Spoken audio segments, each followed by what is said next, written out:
Hello and welcome to Newton Gate. Today's topic is tangent properties of a circle. Today we learn what is a tangent and what are the theorems based on those tangents. So let's start. So to define a tangent, we say that if any straight line touches the circle at only a single point and it never crosses a circle is called a tangent. Now let's see the examples. There are two circles. For this circle, let's name this point A. Let's name this point A and B. A, B here touches the circle at 2 points and it also crosses the circle.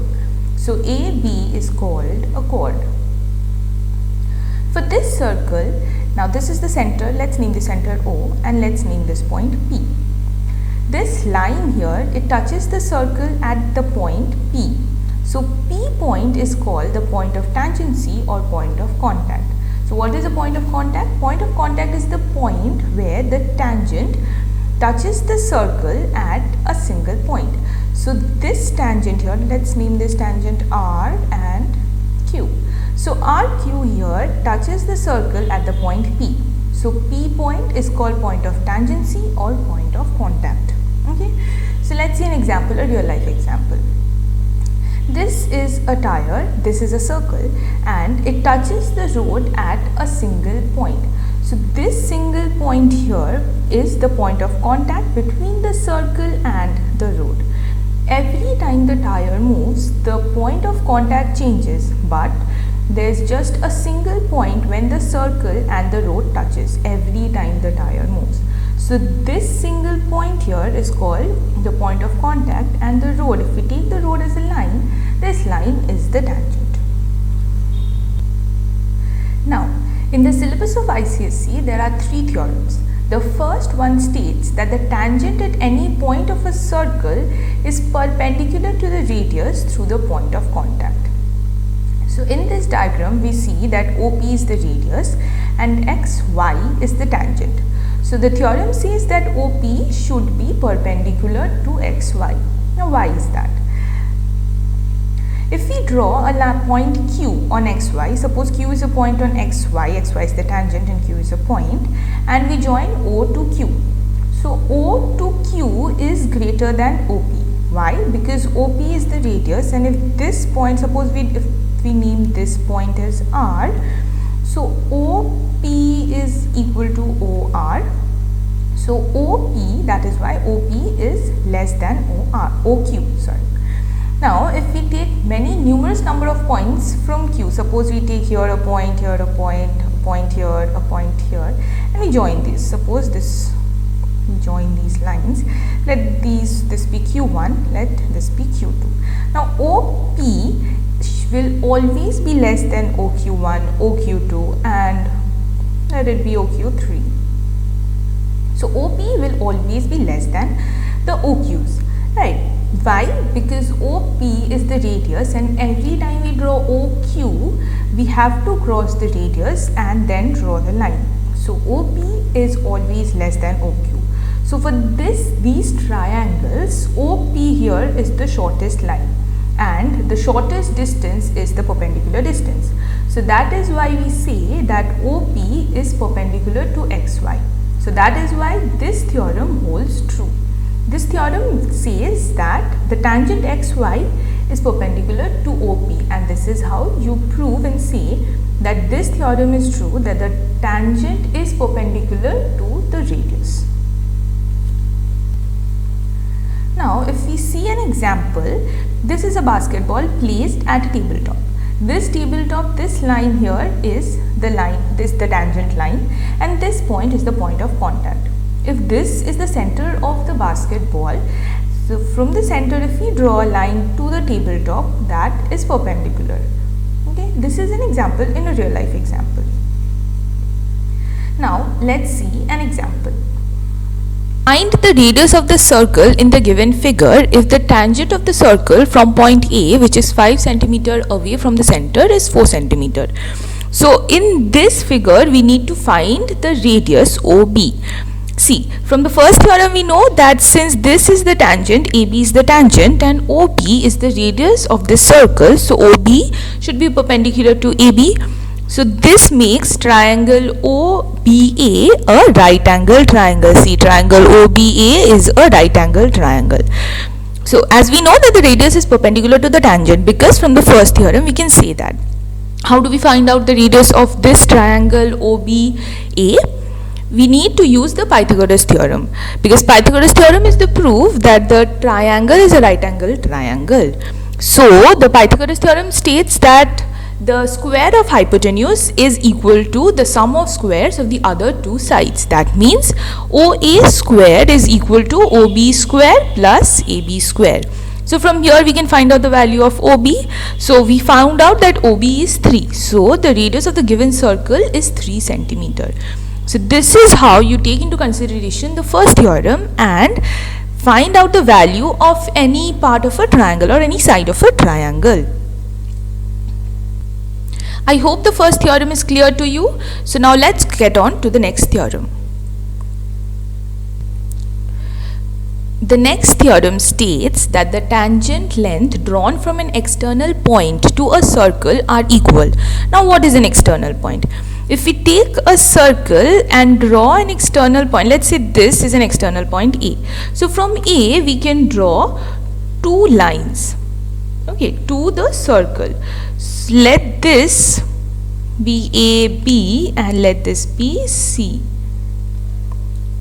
So A, from point A we get two lines AB and AC. Now this theorem says that if from an external point A we draw two lines, they are equal. Okay, so this is what we'll prove in this theorem. So here is the diagram of the second theorem. So how do we prove this? See, in these two triangles, we'll take two triangles. First we'll draw a line from P to O. P here is the external point and O is the center. Q and R are the point of contacts from the point P. So we'll take two triangles POQ and triangle POR. So we'll try to prove that these two triangles are congruent.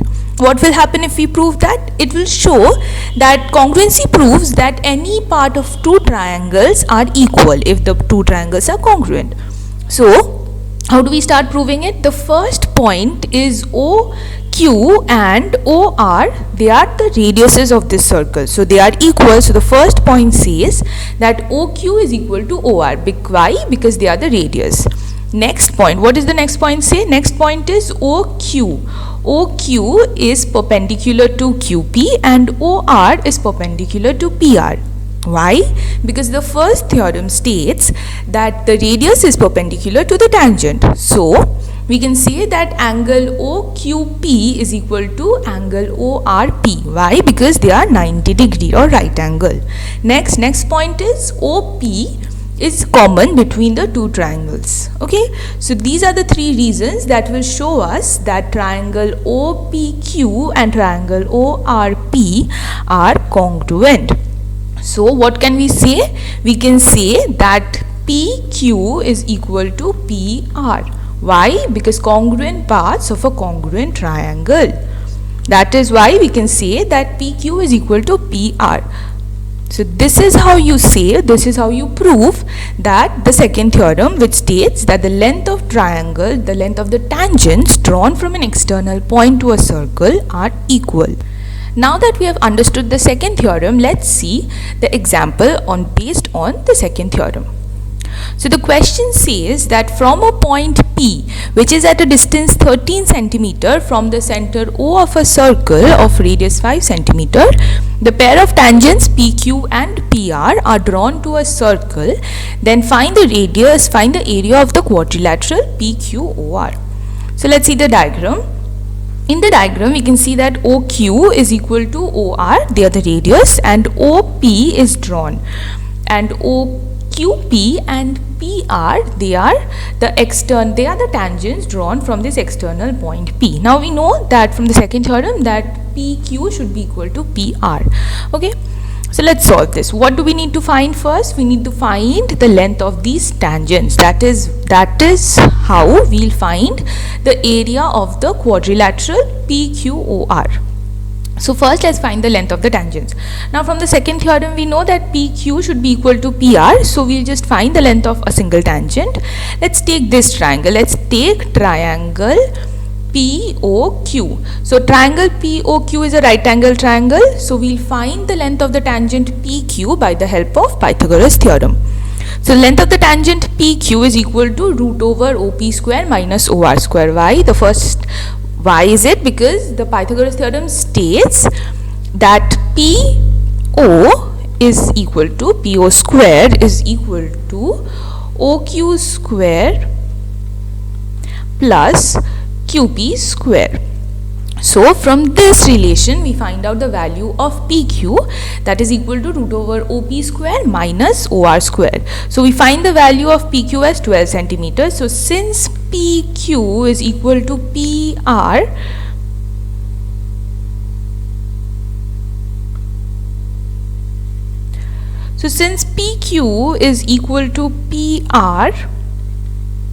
that is they are equal to 12 centimeter.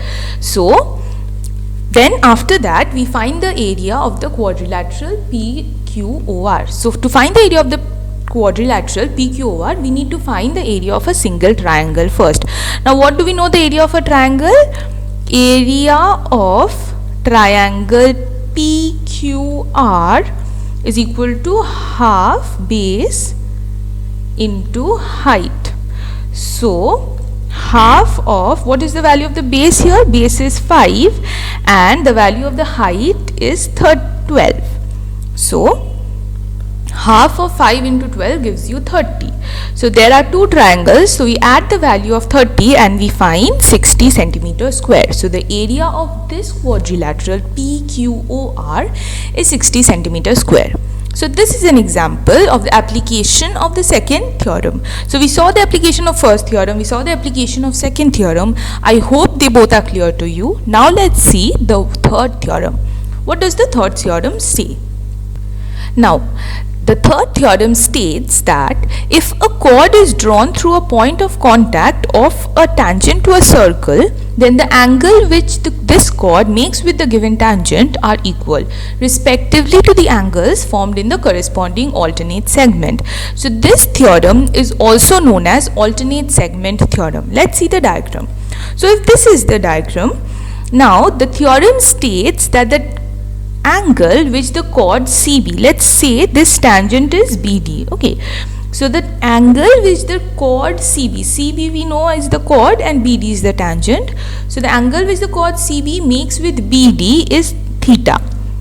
That theta is equal to what? Theta is equal to the angle that this chord CB makes with the circle, that is alpha. So this theorem states that the angle which the chord makes with the tangent is equal to the angle formed by the corresponding alternate segment.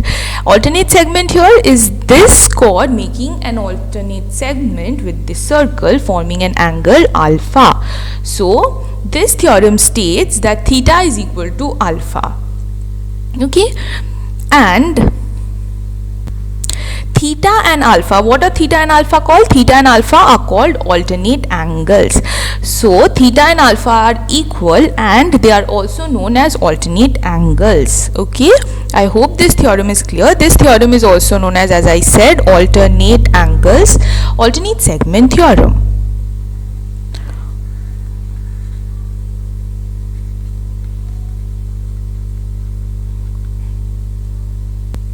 Now let's see an example based on this theorem. So in the diagram given below, AB is the diameter of the circle. Find the measure of the angles x, y and z. So from the diagram we need to find the value of x, the value of z and the value of y. So what do we know as the value of z? From, as we have all learned, that from the angles theorem we know that since AB is the diameter and let's say somewhere here O is the center, so the angle that the diameter AB makes with the circle is 90 degree. So we know that the value of Z is equal to 90 degree from the angles theorem. And from the alternate segment theorem, we know that what will be the value of y will be equal to the value of x. So we know that x should be equal to y. So we need to find out either the value of x or the value of y. So here we know that the sum of triangles, interior angles of a triangle are 180 degrees. So we know that x plus z plus 18 is equal to 180 degrees. So we know that x plus z plus 18 is equal to 180 degree. So we know the value of z as 90 degrees. So this is how we find out the value of x. X is 72 degree. So according to alternate segment theorem, we just learned that the value of x should be equal to the value of y. So x and y, the value of x and y's are 72 degrees and the value of z is 90 degree. So x and y we found out by alternate segment theorem, and z, the value of z, we found out by angles theorem. So every theorem is important. Okay. Now let's see another example. Now, in the given figure, there are two concentric circles of radii 6 cm and 4 cm with center O.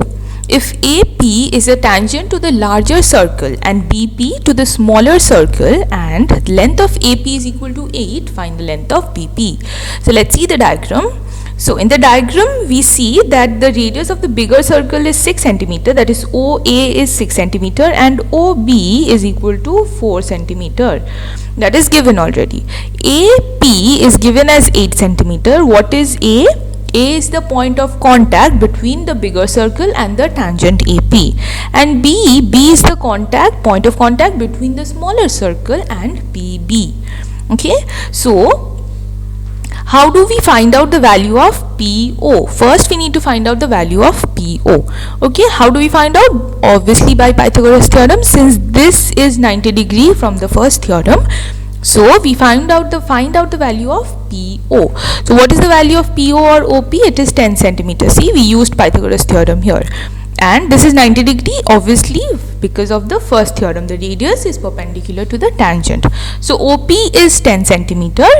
Now OB, we know the value of OB as 4 cm. Again using Pythagoras theorem, what will we find? We'll find the value of PB. So PB gives you 2√21 cm. So this is the value of PB. Okay.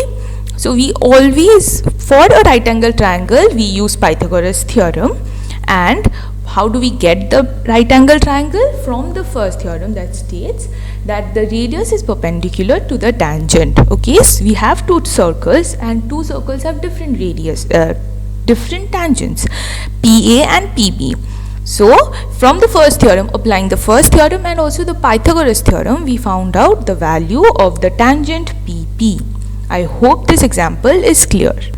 I hope the three theorems based on the tangents are clear to you, and also how to solve those theorems, how to solve the problems based on those theorems are clear to you.